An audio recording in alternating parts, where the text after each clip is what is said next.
evening. Lovely to see so many kids here. Lovely to see so many grown-ups here as well. We're studying the book of Zechariah. We're up to chapter 8, and you'll be pleased to know that chapter 8 is a feel-good chapter.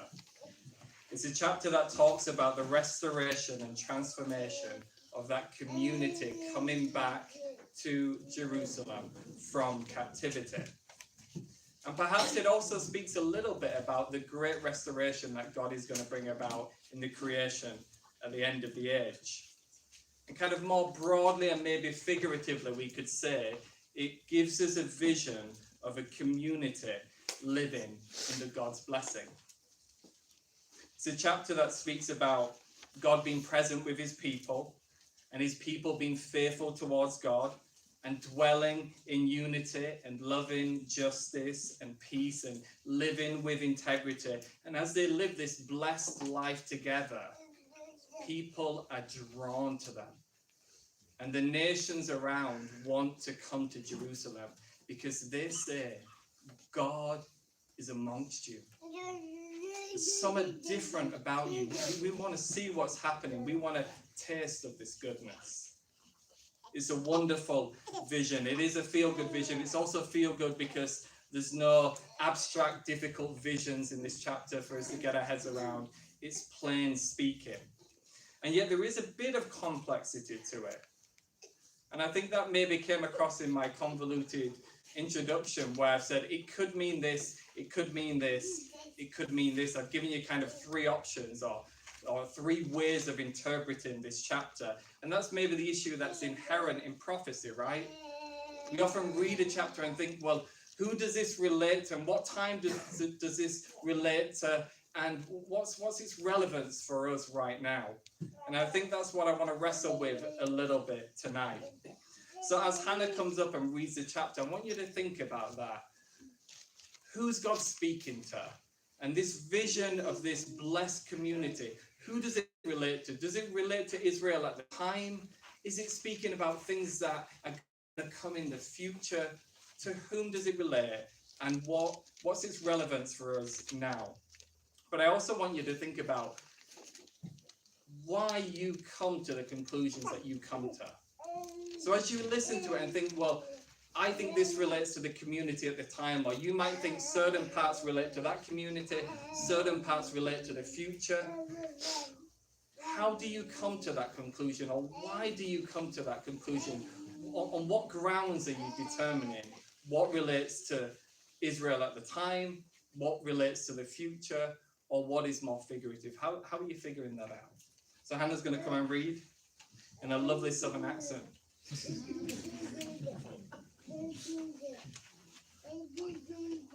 Hi, y'all.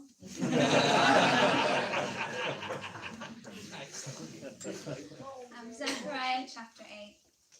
The word of the Lord Almighty came to me. This is what the Lord Almighty says. I am very jealous for Zion. I am burning with jealousy for her. This is what the Lord says. I will return to Zion and dwell in Jerusalem.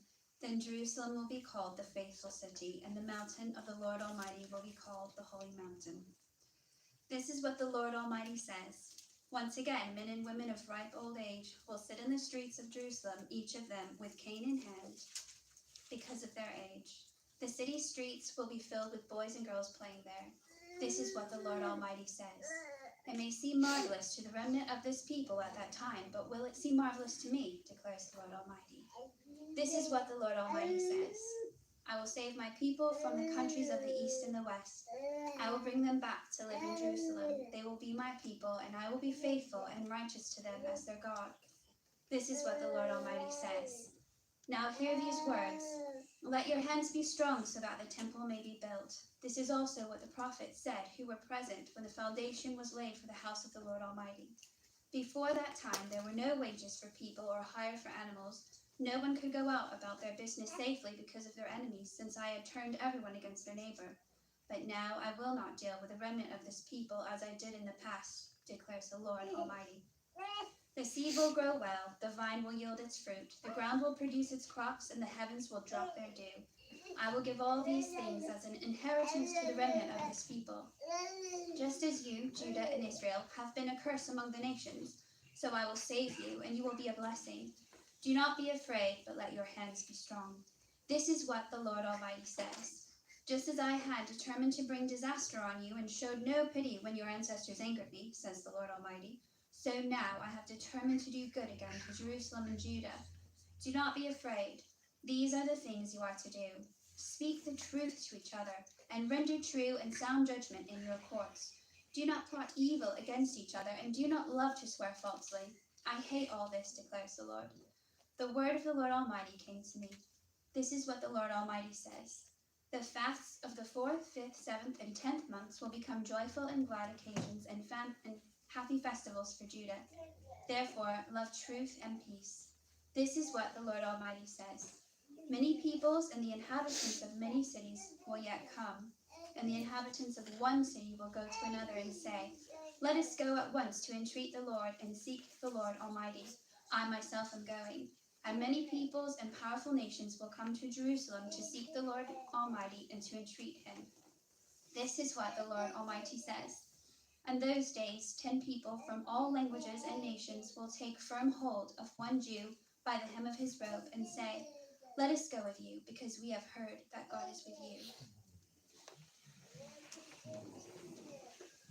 Yeah, what a wonderful finish. Incredible few verses at the end there. So hands up, who thinks this all relates to Israel at the time? One there, good. Hands up, who thinks it mainly relates to future things? Okay, we've got quite a few. Who thinks it's a bit of both? Yeah, cop out, right? Easy option. Yeah, pick a side. Yeah, thanks. Yeah, be brave, come on. Okay, well, we'll get back to that in a second. Let's just summarize, okay? So verse 2, I think, is the foundation of this chapter, where the Lord Almighty says, thank you, I am very jealous for Zion. I'm burning with jealousy for her. God's jealous. In fact, he's very jealous. He's burning with jealousy, which means God is not indifferent or disinterested in his people, but he wants relationship with them. He wants covenant faithfulness. He wants his presence to be powerfully known amongst his people. Look at verse 3. It says that God will dwell with his people, and now this city will be called faithful and holy. Holy means to be set apart. Right? God's people will now be fully devoted to him. Look at verse 8. I'll bring them back to live in Jerusalem. They will be my people, and I will be faithful and righteous to them as their God. So that's the foundation of this vibrant community. The presence of God with his people, and his people being faithful and devoted back to God. Verse 19. We read about these fasts that commemorated in a mournful way the past and the judgments and the exile. Now God says, forget those things. All of that stuff is in the past. Now is a time for happiness, for joy, for celebration, because I'm doing a new thing. This is going to be a blessed community. Verse 12. The seed will grow, the vine will yield its fruit, the ground will produce its crops. There's going to be fruitfulness. There's going to be prosperity. There's going to be flourishing. Verse 4 and 5, again, a wonderful few verses. It says, once again, men and women of ripe old age. That's a nice phrase. A ripe old age will sit in the streets of Jerusalem, each of them with cane in hand because of their age. And the city streets will also be filled with boys and girls playing there. That vision is kind of a little bit fulfilled right now here, isn't it? Look at this. And if you look at those two sides of the spectrum, you've got maybe the people who are the most vulnerable in society, right? God's saying these people are going to be together and they're going to be safe and blessed. In the past, there were times of war and struggle, but now it's safe for people to be out, young and old, out together, playing together. It's, to use kind of a politician's term, it's a society that works for all. None left behind, if you heard those phrases recently. Nobody left behind. A society that works for everybody, young, old, everybody blessed. Now, this community is so vibrant, so attractive, that in verse 23, we're told that people would be desperate to go to Jerusalem to worship God and to be a part of this community, because they would say, we can see that God is with you. There is something so attractive about the justice and the rightness within your society that we want to be a part of that. Sounds great, doesn't it? Sounds wonderful. Well, let's go back to that question. To whom does this relate? Well, I think I won't pick a side. I'll be in the middle, actually. But I think first and foremost, it does relate, as all prophecy does, to the people at the time, right?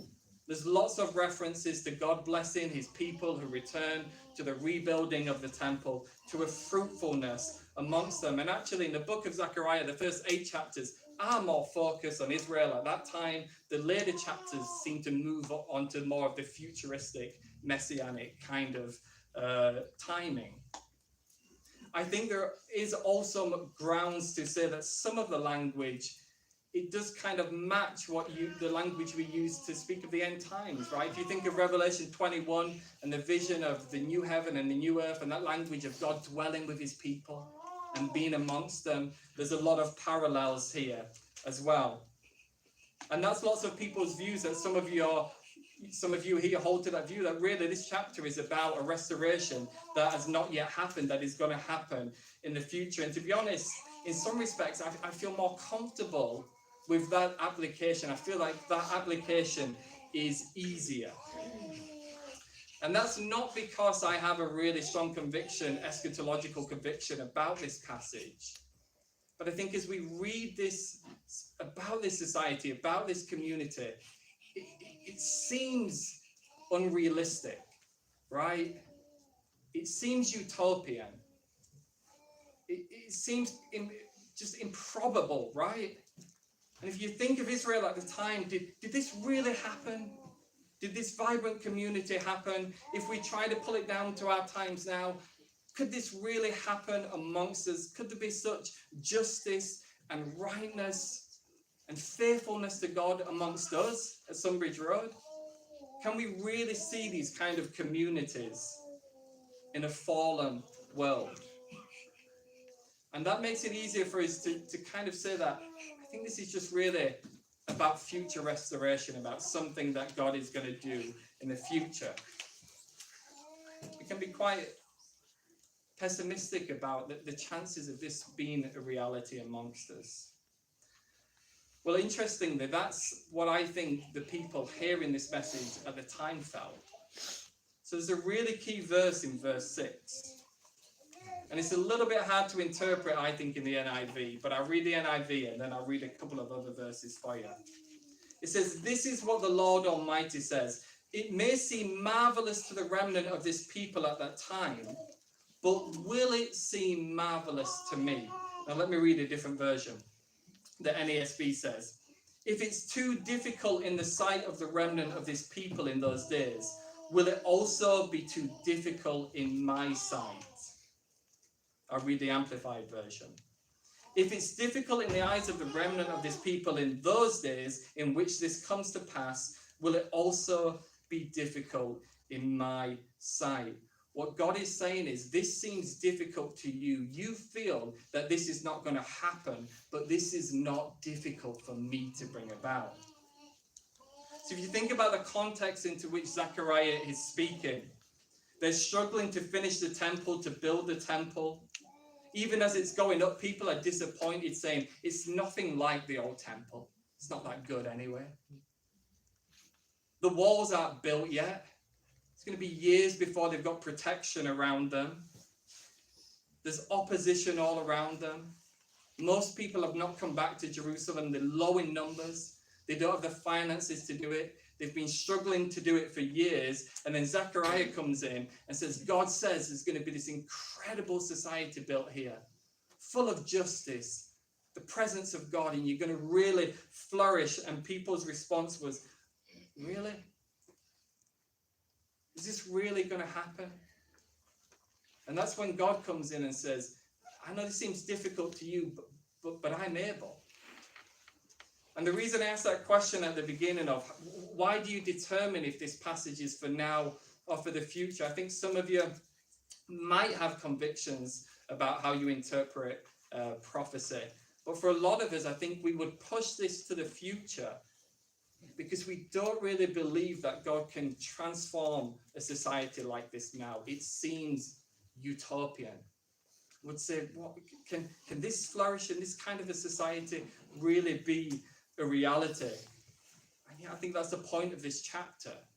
In verse 6, that's the key verse where God comes in and says, no, I can do this. I don't know if you picked up as Hannah was reading that so many times you hear that phrase, the Lord Almighty. The Lord Almighty says this will happen. Now that term for God only appears just over 200 times in the Bible. It appears 17 times in this chapter.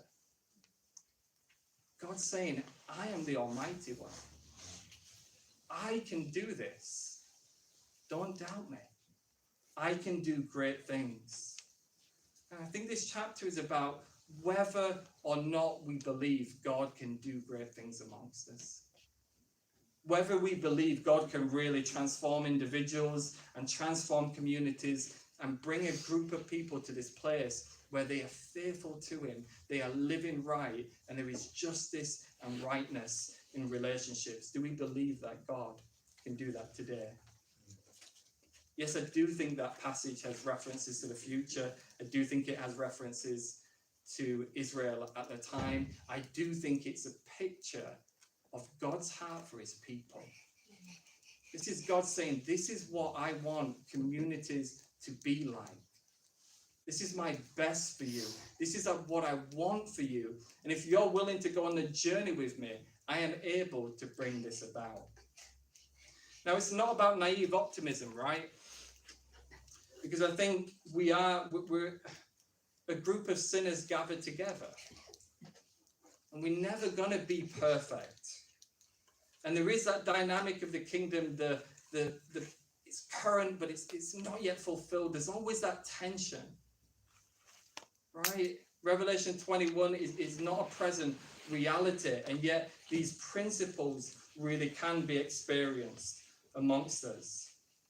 I think that's the challenge of this chapter. How far do we believe that God can transform a society, a community, a church, an individual right now?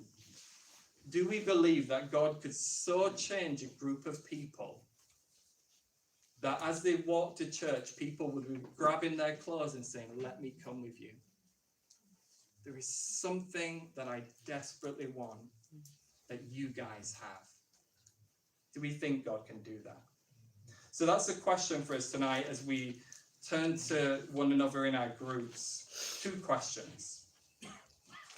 Firstly, do we believe, pray, and expect God to do great things amongst us today?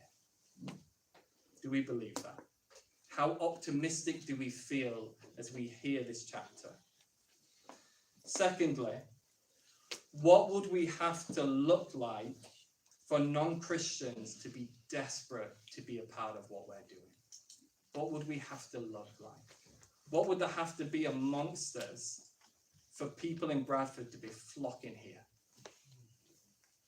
What would have to change amongst us individually and collectively? So two things. Do we believe God can do great things? Do we think God can transform communities right now? And what would it look like to be so attractive to people out there that they would want to come in? Okay? So maybe, just 10 minutes.